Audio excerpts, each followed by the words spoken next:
Here's our buddy Irfaan Gaffar of RinkWide, who, like all of us, was watching the Vancouver Canucks in free agency yesterday and listening in on Brock Boeser this morning. How we doing, buddy? I'm great. How are you guys? You really sold that Simply Spiked. I think Thank you. Hey. Blake is a master. You're thirsty, right? Yeah, You're thirsty immediately. Really are. It's early, but I'm thirsty. It's a little too early, but it's it's drinking time somewhere. So, look, you've known Brock his entire tenure here. He was all but gone, Irf. How surprised were you yesterday when you saw the news that Boeser would be back? Very surprised, as they were. I think the phrase "not shocked but surprised" is kind of the way that they're talking about how the situation unfolded. I think for Brock, as much as he said that, he had to wrap his head around not being a Vancouver Canuck and things like that, and moving and starting new and finding new teammates and friends and whatever new city, there was always one foot in. And now maybe that foot turned into a pinky toe at some point, but eventually, when that call was made from Patrick Allvin, albeit in the final moments of when Brock wanted to make a decision, he tells his agent to get a deal done. They get to that magic number of $50 million. And now Brock, by the end of this contract, if it all plays out how it's supposed to, will have spent 17 years as a Vancouver Canuck. Yeah, how many teams, is your understanding, how many teams were involved here? Where were the offers at, Irf? And, was the home state Minnesota Wild involved here? Yeah, I believe there's about 10 offers in and around for Brock Boeser's services. I believe the Wild were in the mix, but not as competitive as some of the other ones. I think the biggest thing where you look at teams that were willing to spend money, the San Jose Sharks were willing to spend a lot of money. The Columbus Blue Jackets willing to spend a lot of money. The Utah Mammoth, obviously we saw some of the deals that they made, were willing to spend a mammoth amount of money on certain players. And I think that there was some money left on the table. But in the end, you get to the $50 million. You're here for another 7 years. That was huge for him. He said in his availability that, he doesn't have to do a bridge deal anymore. He doesn't have to worry. He can kind of focus on playing hockey and getting better and help this team win over the next 7 years. And I think that, and ticked off all the boxes, obviously, and, him having his teammates bug him to get it done was one of the reasons as well. So he turned down more money. He turned down the home state Minnesota Wild, and he probably turned down some teams that were closer to cup contention in that 10-team mix too, huh, Irf?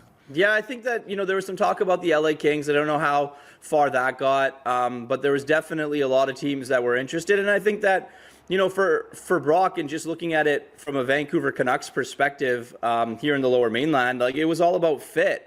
Right? He's going to play on the top two lines no matter what. If things don't go well for Elias Pettersson and whoever's on his right wing, Brock is probably going to end up playing in that spot. He's going to get a lot of minutes. He's going to be probably one of the members of the leadership group with an assistant, if not both, home and away at some point here.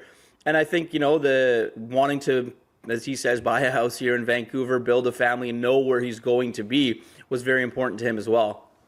The mixed up, cruel world we live in has us sometimes wanting to create narratives that are heartwarming and Disney movie-esque, but there seems to be a legitimate thread here that his buddies here, and a room that we know was toxic at times, what he called very noisy in the middle part of the season.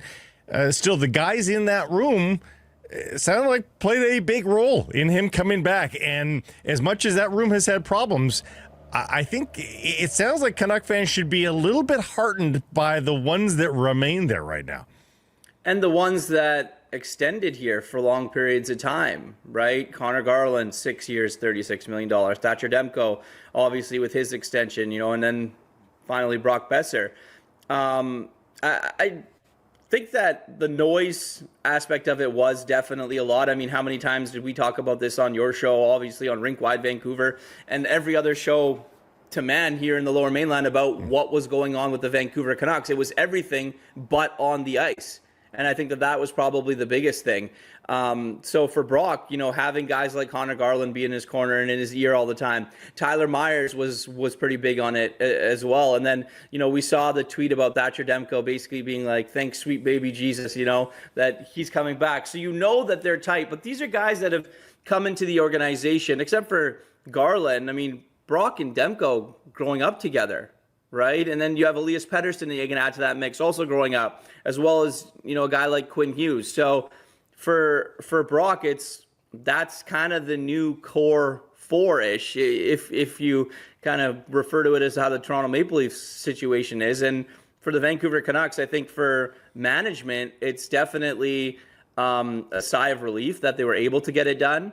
I think that, they poked around at some free agents, and in the end, Brock was their guy. Well, we brought your tweet up here because I do want to ask you about how much this was Quinn Hughes fueled. We know the relationship. We know they're all very close. How much of, less bringing Brock back because he actually did get to market, but Garland and Demko in particular and the extensions that they signed, how much of that do you think is with an eye to keeping Quinn Hughes happy and keeping Quinn Hughes, period, beyond this coming season? I don't think it's a surprise that we're going to sit here and talk about it until we can't talk about it anymore. And that's whether Quinn Hughes goes or Quinn Hughes signs an extension, of whether or not Quinn Hughes is going to remain a Vancouver Canuck. I would be naive if I didn't think that it had something to do with it. You bring back guys that he's comfortable with, guys that he knows well, guys that go out to dinner on the road all the time together.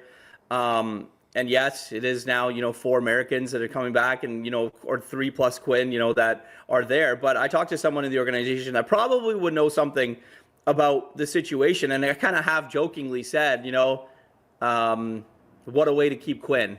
And the response was, hope it all works out for us. And I think that is definitely the mindset, right? Because they don't know for a fact one way or the other.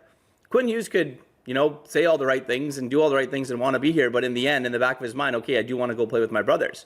But I think what the Canucks are going to do is they're going to try and take the right steps to figure out a way where they can go and offer Quinn the most money and show him that they're committed to believing in whatever he wants them to do as well. And maybe bringing Brock back was one of the things. Well, the peer pressure's there too. All these players, change the course of their life, to play with him. Yeah. Are you not going to return the favor here and stick it out with us to try to win? I mean, who knows, again, what piece of the pie, what size of that piece of the pie, the decisions are, but it's going to be there. It's going to be in his head a little bit, isn't it? Absolutely. And I mean, as it should be. Look, as much as Brock had people texting him being like, Demko and Garland and Tyler Myers and whoever it was saying, you got to come back, you got to come back. You don't think Quinn and Jack, or Luke and Jack Hughes, are going to be like to their brother, hey, This would be great. Why don't you come play with? We're brothers. Forget about being friends. Well, let's do this. So there's going to be a big decision in a couple years. And I think that the Canucks are trying to take every step that they can do here to be competitive and to show Quinn that, there is a plan.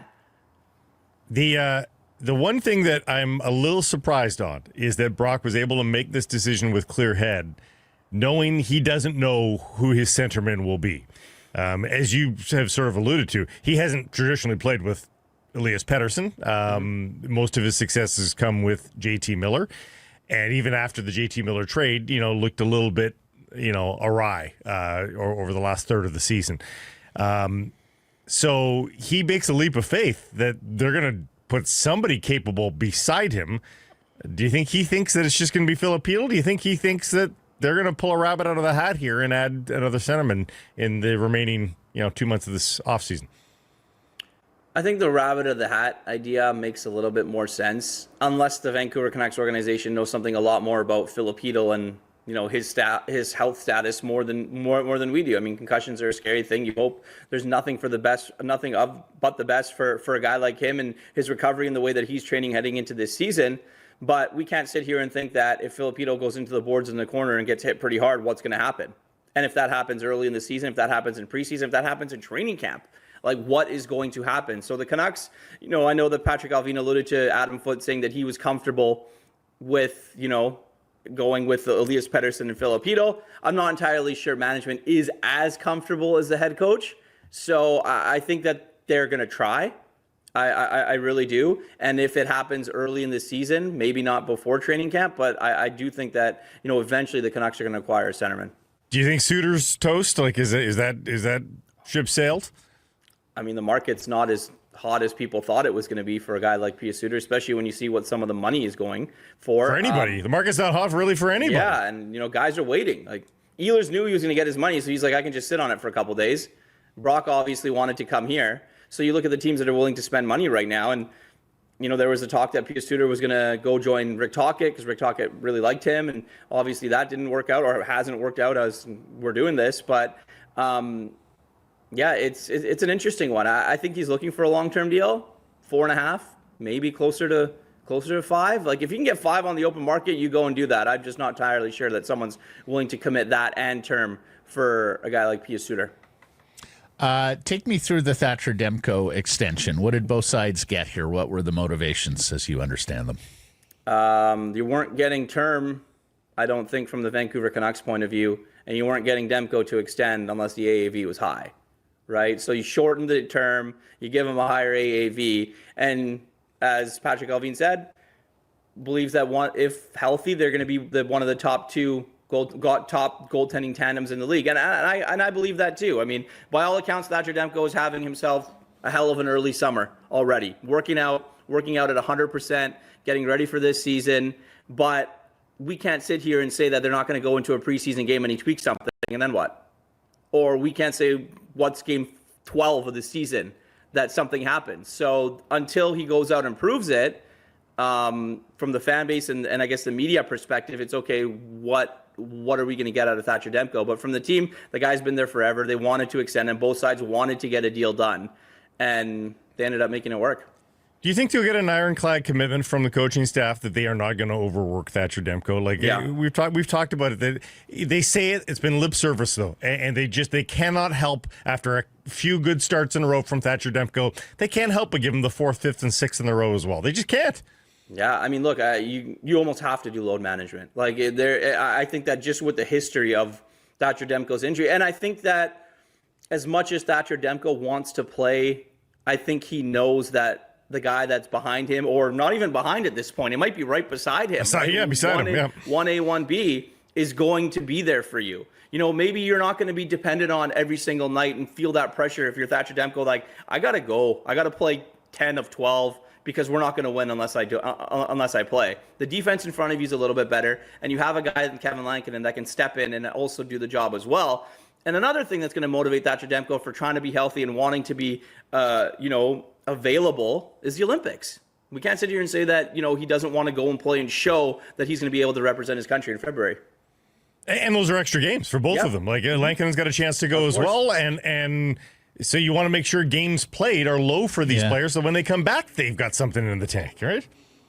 No, absolutely. And I think with the U.S., obviously, there's Hellebuck, there's Ottinger. There's going to be some competition there. But for Demko being hurt and not being able to go to the Four Nations, I think that, upset him a little bit. And I think that, obviously, as being a Vezina candidate at some point in his career, he's fully capable of being that guy again. And he really does believe that. Mm. Dreger told us on Monday that he wondered whether there was a deal to be made packaging some of the Calder Cup stars. And he didn't name check anyone, but obviously I think Artur Shilovs would stand to reason there. They have a little depth in their pipeline now, Irf. Could you see a deal packaging some of these young on the cusp prospects to land that center? Like, I know it's not going to get you Marco Rossi, but, a change of scenery type center. Could you see that sort of deal construction from the Canucks this summer, given the limited cap space they have now? Shilov's the one's interesting. Had a hell of a postseason for Abbotsford. I'm obviously very willing of the, MVP of the playoffs for the American Hockey League. But if you really look at it, like, what has he done at the NHL level? I mean, it was great in that very sample size in the playoffs. Unbelievable. And then Rick Tocchet couldn't play him last season. right? That's why Kevin Lankinen got an extension, because they didn't know the status of Demko. They didn't know what they were going to do. And I think that if Shelovs is the one guy that is going to be your dangle to try and get a center, I don't think it gets it done. I really don't. I think you look at teams around the National Hockey League, most of them have 1 and 2, right? And if you look at him for 3, then it's like, okay, you might be able just to pick him up on waivers for free. Why would you give something else up? Right. If you're really looking at it in that way. Their only carrot to dangle, if they really want a center, is Willander. They're not trading DPD, right? I don't think a smaller forward like Jonathan Lekkerimäki gets you something. So if you look at tradable assets that could get you something in return that is a prospect, it's Willander, and I don't think they're going to trade him. Niels Höglander, if he comes out to a flying start, maybe you can dangle him a little bit. Dakota Joshua, I'm not entirely sure if that's a package as well. If he had a great start, I think he'd be worth something. But again, in that top 6-4 group, not Evander Kane, not Jake DeBrusk, Connor Garland just signed an extension, and Brock Boeser. Like there's nobody else that's really in that what they have that you can dangle in front of a team and say, here, this is it. This is the player. Now we want X, Y, and Z. It's Willander, and I don't think that they want to make that move. Gotcha. All right, buddy. Thank you for filling in some of the gaps here. Appreciate this. We'll catch up soon. All right, gentlemen. Be well.